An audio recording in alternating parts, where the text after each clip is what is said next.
अन्नदाता। पग पग पर है संग तुम्हारे अन्नदाता।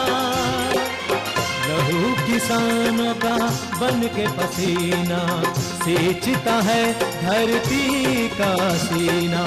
मेहनत का तेरी हक दिलवाने, नई तकनीक नई खोज बताने। पशुधन को गुणवान बनाना, पौध सुरक्षा को सिखलाना, खेती के सब गुर समझाने, भारत का सरताज बनाने। आठों पहर है संग तुम्हारे अन्नदाता अन्नदाता।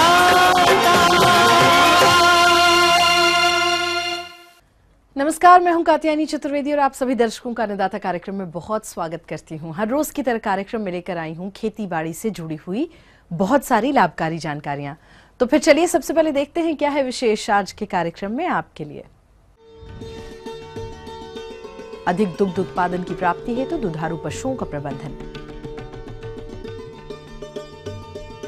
आलू की फसल में पिछेती झुलसा रोग का प्रकोप और उसका नियंत्रण। पॉली हाउस में टमाटर और शिमला मिर्च की फसल में किए जाने वाले प्रबंधन।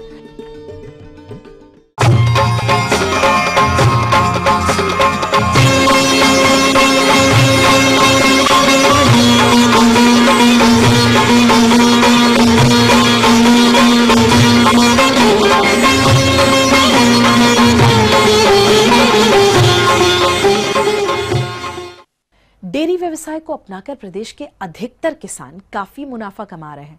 और जैसा कि सर्दियों का मौसम चल रहा है, ऐसे में किसान अपने पशुओं के आवास और आहार की व्यवस्था कैसे करें ताकि वो अपने पशुओं को बीमारियों से बचाने के साथ साथ उनसे अच्छा लाभ भी ले सकें।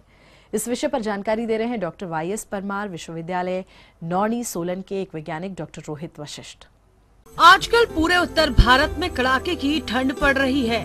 सर्दियों के इस मौसम में पशुओं का प्रबंधन बहुत जरूरी है, क्योंकि सर्दियों के मौसम में तापमान में गिरावट के कारण पशुओं के दुग्ध उत्पादन में लगातार कमी होती जाती है। पशुओं के लिए 10 से 25 डिग्री का तापमान उपयुक्त माना जाता है। गर्मियों के मौसम में जब तापमान 25 डिग्री से ऊपर जाता है तो पशुओं में हीट स्ट्रेस की समस्या आ जाती है। लेकिन जब सर्दियों में तापमान 10 डिग्री से नीचे आता है तब पशुओं में कोल्ड स्ट्रेस की समस्या आती है। इस कोल्ड स्ट्रेस की समस्या के प्रबंधन के बारे में जानकारी देते हुए डॉक्टर यशवंत सिंह परमार, उद्यानिकी एवं वानिकी विश्वविद्यालय नौणी सोलन के वैज्ञानिक डॉक्टर रोहित वशिष्ठ ने बताया, हमें सर्दियों के टाइम पर पशुओं के लिए 3-4 मेजर चीज़ों के ऊपर ध्यान देना पड़ता है। इसमें पहली बात आती है कि पशुओं के लिए आवास की व्यवस्था किस तरह से करनी है। सर्दियों के समय में अगर ओपन हाउसिंग सिस्टम रखा जाता है तो उनके पूरे के पूरे शेड्स को टाट की बोरियों से कवर कर देना चाहिए, ताकि ठंडी हवा जो है वो शेड्स के अंदर जो है वो ना आ सके। साथ ही साथ में पशुओं को बैठने के लिए सूखी स्थान प्रोवाइड करना चाहिए।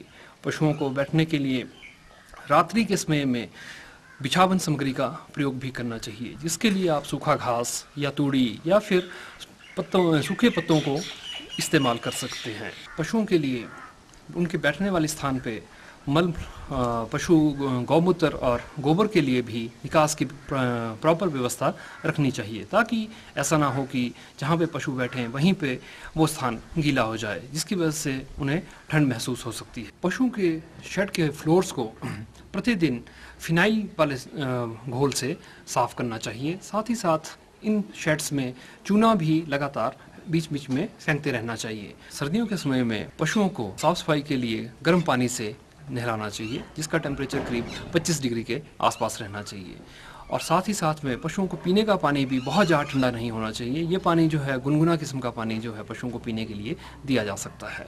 जहाँ तक पशुओं की पीने की खुरलियों का सवाल है, इन खुरलियों को हर हफ्ते में एक बार चूना जरूर करना चाहिए, अदरवाइज इनमें कुछ अलगे फंगस वगैरह की ग्रोथ हो सकती है, जो कि अगर पशु इनको कंज्यूम करें तो पशुओं में कुछ डाइजेस्टिव प्रॉब्लम्स आ सकती हैं। डॉक्टर रोहित ने बताया कि जहां तक पशुओं में होने वाली बीमारियों का सवाल है, पशुओं को बीमारियों से बचाने के लिए हमें ये तैयारी सितंबर अक्टूबर के महीनों से शुरू करनी पड़ती है। उन्होंने बताया इस समय में पशुओं में FMD से बचाव के लिए वैक्सीनेशन करवाना सितंबर और अक्टूबर माह में बहुत ज़रूरी है। इसके साथ साथ श्वसन संबंधित और डायरिया जैसी बीमारियां भी पशुओं में हो सकती हैं। सर्दियों के मौसम में खास तौर पर नवजात बच्चों में डायरिया की प्रॉब्लम जो है वो ज़्यादातर पाई जाती है। ठंड से बचाव हेतु पशुओं को दिन के समय में 4 से 6 घंटे के लिए खुली धूप में रखना चाहिए। खुली धूप का फ़ायदा ये रहता है कि सूर्य की किरणों में विटामिन डी की मात्रा अधिक रहती है, जिसके कारण बॉडी से कैल्शियम की एब्जॉर्प्शन भी फास्ट हो जाती है। सर्दियों के मौसम में खास तौर से पहाड़ी क्षेत्रों में हरे चारे की अत्यधिक कमी पाई जाती है। इसके लिए पशुपालकों को पशुओं के लिए चारे या भूसी के साथ साथ संतुलित आहार में दाना और खनिज लवणों का अवश्य प्रयोग करना चाहिए। उन्होंने इस चारे को संरक्षित करने के बारे में बताते हुए कहा कि बरसात में जो हमारे पास ज़्यादा चारा उपलब्ध रहता है जिस समय में, उस चारे को हम साइलेज के तौर पर कंजर्व करके सर्दियों के टाइम पर पशुओं को खिला सकते हैं। इसको खिलाने से पशुओं में दूध उत्पादन की क्षमता बरकरार रहती है। जहाँ तक साइलेज का सवाल है, साइलेज बनाने के लिए हमें मक्की, चरी या बाजरा किस्म की जो फसलें हैं, इस तरह की फसलों को साइलेज के लिए यूज़ किया जा सकता है। जब इन फसलों में 65% के आसपास मॉइस्चर रहता है, उसमें इन फसलों को काटकर 1 से 1.5 इंच की चॉपिंग करके प्रतिदिन पशु को आप 5 किलो तक साइलेज आराम से खिलाने के लिए दे सकते हैं। सर्दियों के मौसम में पशुओं को अपने तापमान को, शरीर के तापमान को नियंत्रित करने हेतु एक्स्ट्रा फीड की ज़रूरत पड़ती है। जो भी वो एनर्जी लेते हैं वो उन्हें अपने शरीर को गर्म रखने के लिए भी यूटिलाइज करनी पड़ती है। इसके लिए पशुओं के दिए जाने वाले आहार में कम से कम 1 किलो दाना जो है प्रतिदिन एक्स्ट्रा देना चाहिए। साथ ही साथ में 50 ग्राम के करीब मिनरल मिक्सचर, साथ में ही 100 ml के आसपास कैल्शियम भी दुधारू पशुओं को देना चाहिए।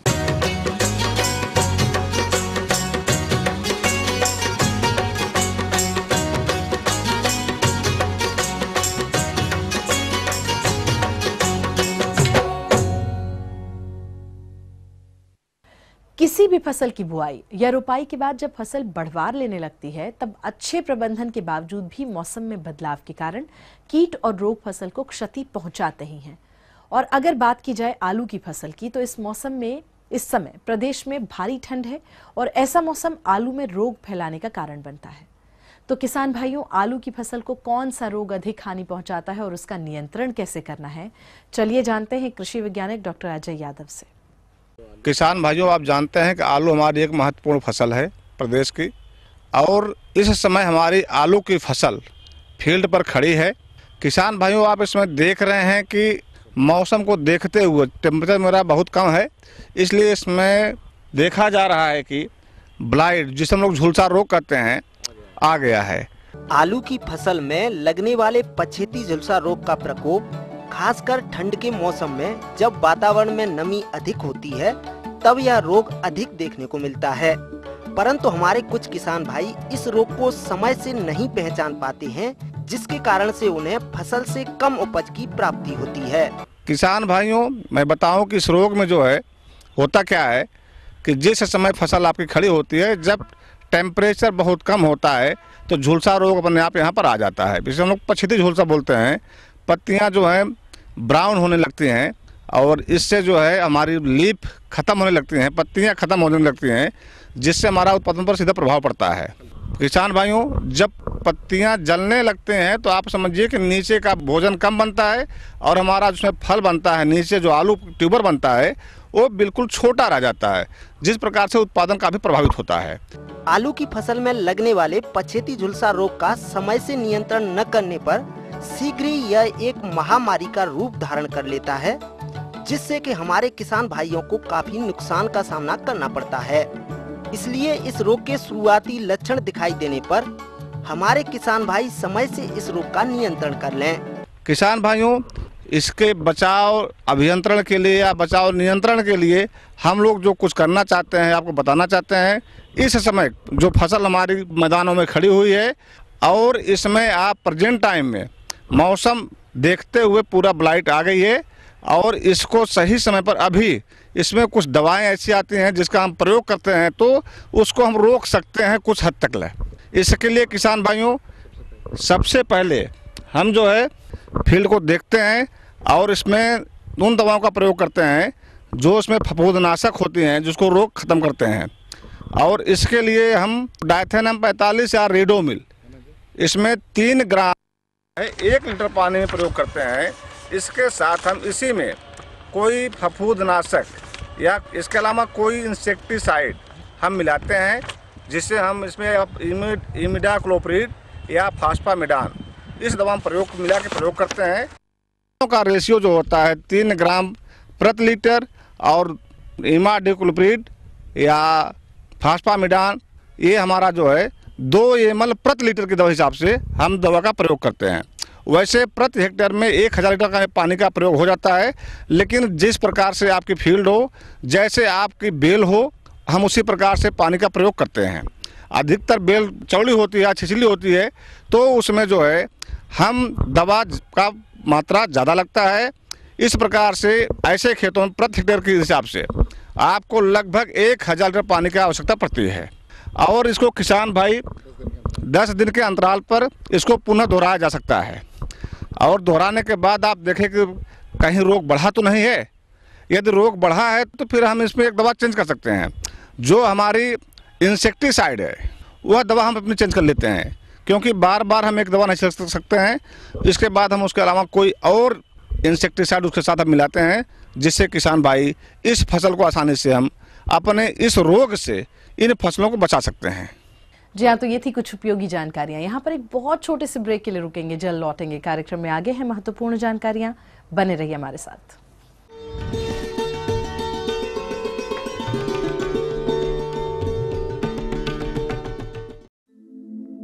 दुनिया के नक्शे पर यह है इंडिया मेरी जान।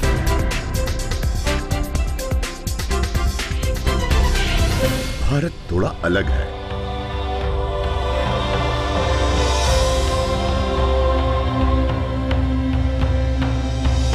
देखा आपने, इतना सा भी छूट जाए तो सच अधूरा रह जाता है। बदलते भारत का पूरा सच। राष्ट्रीय समाचार हर रोज सुबह 8 और दोपहर 2 बजे।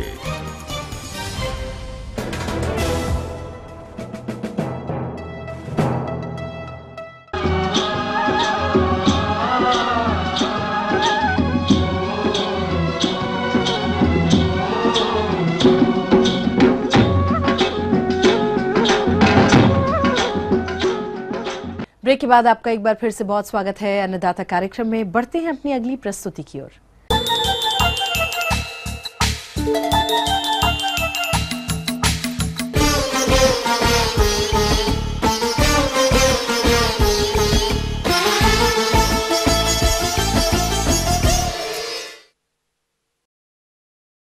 खुले क्षेत्रों में लगी सब्जियों की फसल में अधिक कीट और बीमारियां लगने से अब प्रदेश के किसान पॉली हाउस में सब्जियों की खेती करने लगे हैं। करनाल के एक प्रगतिशील किसान नरेश कुमार ने भी पॉली हाउस में टमाटर और शिमला मिर्च की फसल लगा रखी है। तो वो इन फसलों से अधिक पैदावार लेने के लिए फसल में कौन कौन से महत्वपूर्ण कार्यों को अमल में लाते हैं, आइए जानते हैं उन्हीं से। पॉली हाउस में बेमौसमी सब्जी उगाकर अधिकतर लाभ प्राप्त किया जा सकता है। ज्यादातर सब्जियों का उपयोग हरी या ताजी अवस्था में किया जाता है। पॉली हाउस के अंदर सूक्ष्म वातावरण को बदलकर इनकी उपज वर्ष भर ली जाती है तथा पर्वतीय एवं मैदानी दोनों ही क्षेत्रों में इसकी अत्यधिक मात्रा के कारण किसानों को बाजार से अधिक शुद्ध लाभ प्राप्त होता है। पॉली हाउस से मिलने वाले लाभ को देखते हुए हरियाणा और हिमाचल प्रदेश के जागरूक किसान इसको अपना रहे हैं और किसानों के बढ़ते रुझान को देखते हुए सरकार पॉली हाउस पर अनुदान भी दे रही है।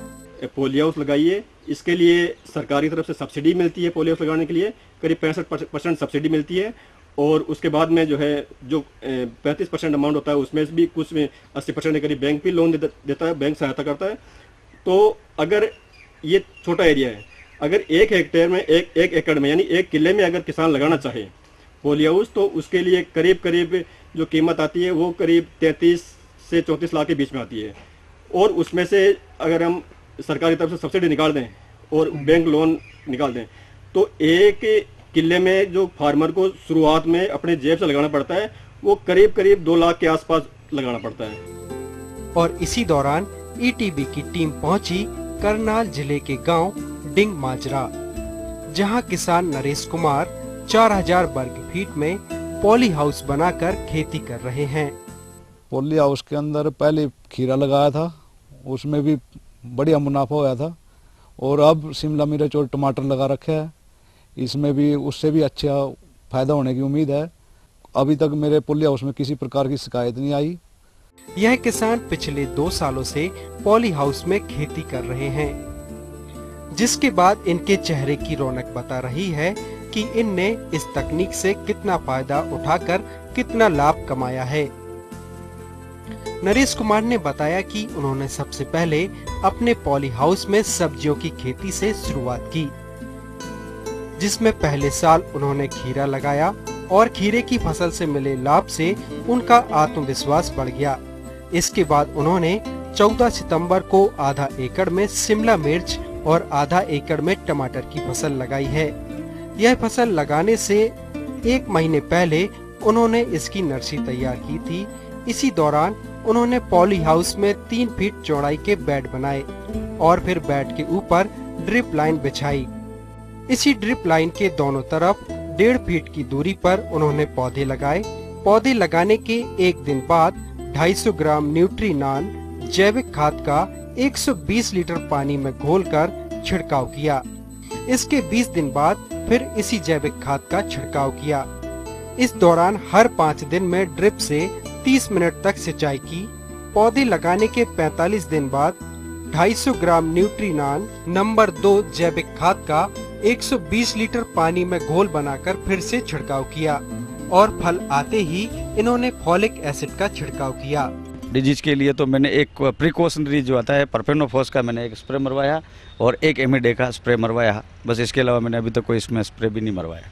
ये तो 200 लीटर पानी में 200 ml मतलब 1 लीटर पर ml का इसमें मैंने मतलब स्प्रे करवाया। के अलावा सबसे बड़ी चीज़ है ये जो मेरे धागे थे, ये 1 साल के अंदर धागे सही नहीं थे, वो धागे ख़राब हो गए थे, मैंने नए धागे लगाए और एक पॉली हाउस के अंदर ये मतलब 2 धागे लगाने पड़ते हैं, तो 2 स्टेम निकलेगी इसकी कटिंग होगी, कटिंग होने के बाद 2 स्टेम निकलेगी तो 2 धागे लगाने पड़ते हैं। तो इसमें क्या है कि जैसे खीरा में है उसमें 1 ही धागा लगता है और इसमें 2 धागे लगते हैं, तो 60 किलो के करीब एक लगता है, तो अपना 2 धागे के हिसाब से 120 किलो यह धागा लगा मेरा।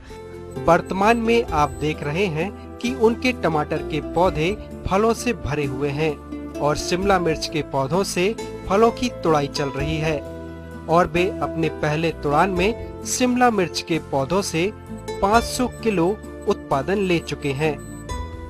इनसे उम्मीद है जी अच्छी पैदावार होने की उम्मीद। अब की बार टमाटर का भाव अच्छा चल रहा है और शिमला मिर्च का भी भाव अच्छा रहेगा। आने वाले समय में यह देखना है कि वह अपने पॉली हाउस से कितना उत्पादन और लेते हैं। हम किसानों से कहेंगे भाई लगाओ, बढ़िया काम करो, बढ़िया कंपनी से लगवाए, सिर्फ यही सलाह देते हैं। करनाल से ईटीवी अन्नदाता के लिए अमित भटनागर की रिपोर्ट। तो आगे और भी कुछ रोचक जानकारियां हैं, लेकिन यहाँ एक छोटे से ब्रेक के लिए रुकते हैं, जल्द होंगे हाजिर।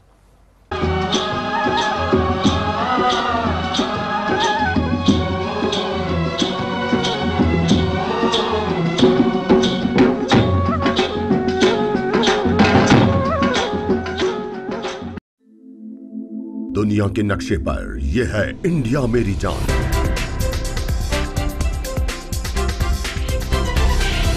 भारत थोड़ा अलग है।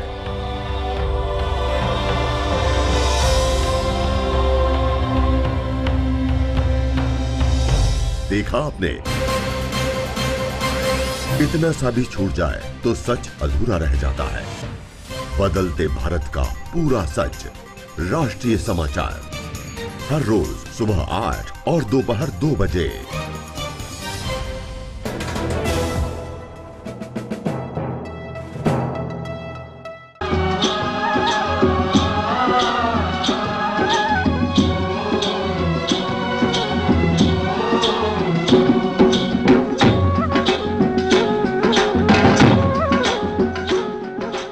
ब्रेक के बाद आप सभी दर्शकों का स्वागत है अन्नदाता कार्यक्रम में। अब रुख करते हैं अपनी अगली कड़ी की ओर।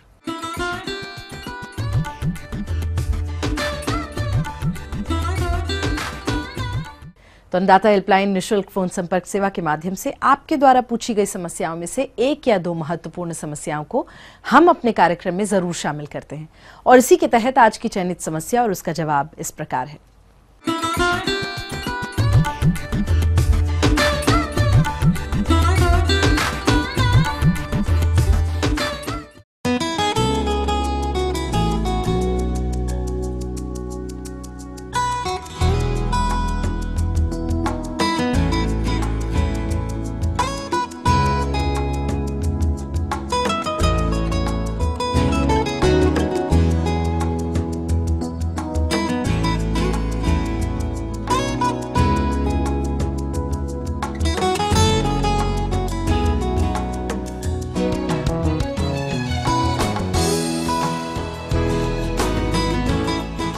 पहले तो इसको 6 फुट का फीता खोल के 6 फुट का फीता खोल के इसमें गोला लगाया जाता है और उसमें फिर 7 फुट गहरा इसको खोदा जाता है। खोदने के बाद 4 फुट 2 इंच का इसमें एक और गोला लगाया जाता है और उसमें बीच में चुनाई की जाती है, पत्थर की चुनाई की जाती है। और चुनाई करने के बाद ऊपर जो डोम है इसका ये इसमें ईंटें लगाई जाती है, इसमें 500 ईंटें लगती है।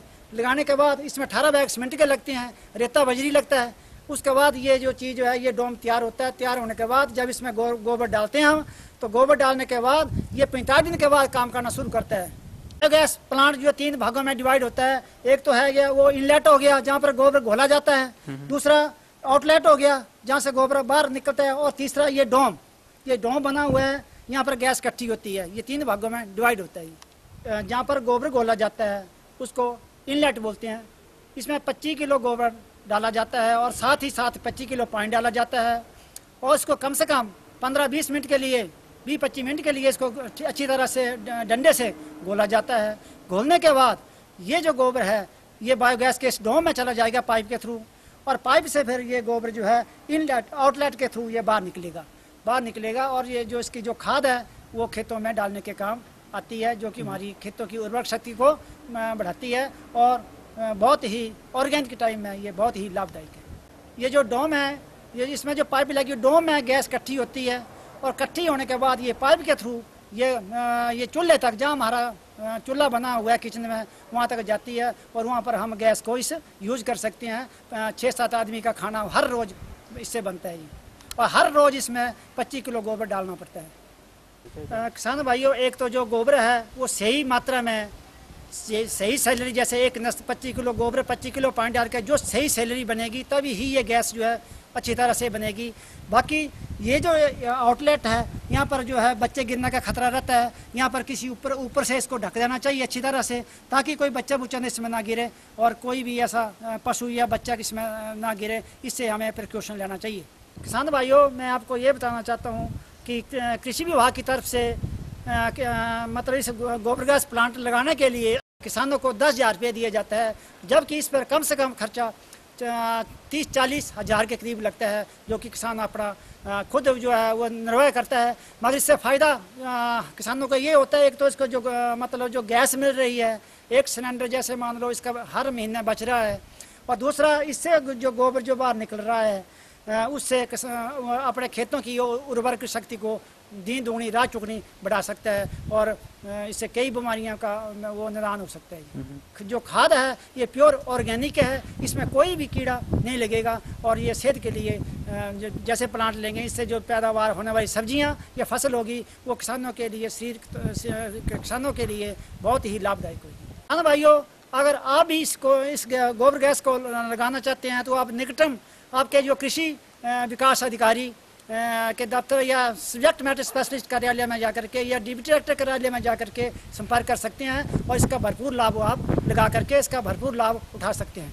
मैंने कृषि विभाग के द्वारा ये बायोगैस प्लांट लगाया था। लगाने के बाद मुझे गैस का अच्छी गैस मिल रही है जिसमें 5-7 आदमियों का खाना बनता है। इसमें मुझे 10,000 की सब्सिडी दी थी इन्होंने। हालांकि इसमें खर्चा 40,000 के लगभग हो जाता है, लेकिन जो 40,000 हमने अपना एक्स्ट्रा लगाया था वो 1 साल में लगभग पूरा हो जाता है। अच्छी गैस मिलेगी, अच्छा गोबर मिलेगा। एक गाय की जो आजकल कीमतें हैं दूध की, उतना तो नहीं बनता है। अगर गोबर वगैरह में गैस वगैरह यूज़ करके तो इसकी और जो है हम इसको और बढ़ा सकते हैं। और जो इसकी खाद बनती है वो लगभग केंचुआ खाद के बराबर ही है।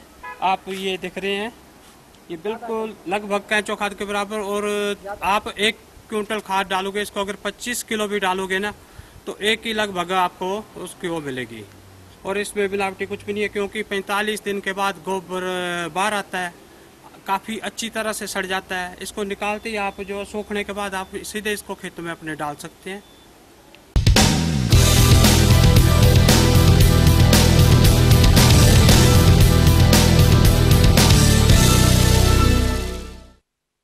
राज्य की विभिन्न मंडियों में कृषि उत्पादों के चढ़ते उतरते बाजार भाव की संक्षिप्त जानकारी इस प्रकार है।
और चलिए अब देखते हैं कल दिखाए जाने वाले कार्यक्रम की मुख्य झलकियां। मधुमक्खी पालन के सफल उत्पादन पर एक किसान का अनुभव। सर्दियों के मौसम में गुलाब की फसल में किए जाने वाले प्रबंधन। हम ये उम्मीद करते हैं कि आज का कार्यक्रम आप सभी दर्शकों के लिए बेहद उपयोगी रहा होगा। किसान भाइयों, अन्नदाता आपकी सेवा के लिए संकल्परत है और कृषि संबंधित समस्या और सुझावों के लिए आप हमें इस पते पर संपर्क भी कर सकते हैं। प्रोड्यूसर अन्नदाता, ETV Haryana Himachal Pradesh, Ramoji film city Hyderabad 501512 और हमारा ईमेल एड्रेस है annadaata.hp@etv.co.in। और इसके अतिरिक्त आप हमें निःशुल्क हेल्पलाइन नंबर 180010845999 पर सोमवार से शनिवार सुबह 10 बजे से शाम 4 बजे के बीच में कभी भी संपर्क कर सकते हैं। तो फिलहाल अन्नदाता की पूरी टीम को दीजिए इजाजत। कल फिर इसी समय होगी आपसे मुलाकात कृषि संबंधित कुछ और महत्वपूर्ण जानकारियों के साथ। तब तक के लिए नमस्कार।